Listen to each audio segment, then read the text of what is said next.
ITV bosses are reportedly desperately working on a series of new game show projects for Alison Hammond in a bid to lock her into a new exclusive contract with the broadcaster.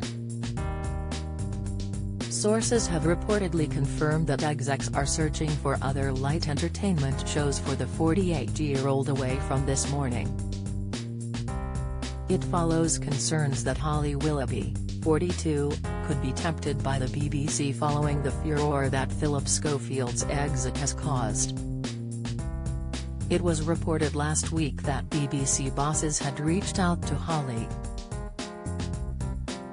Alison, who rose to fame on Big Brother, was announced as Matt Lucas's replacement as host of the Great British Bake Off earlier this year.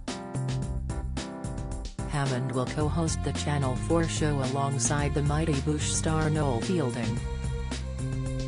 One source told The Mirror, ITV bosses want to cut a new deal with Alison.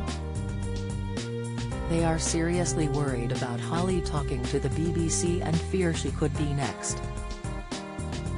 She is incredibly popular and is perceived as very honest, which is worth a lot following Philip's admission that he lied to everyone.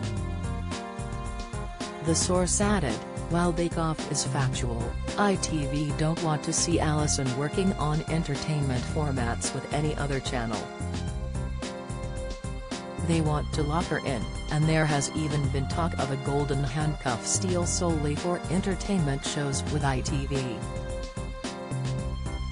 That kind of deal could see her land a salary worth as much as £500,000 a year, but there are currently no plans in place for that. Don't miss.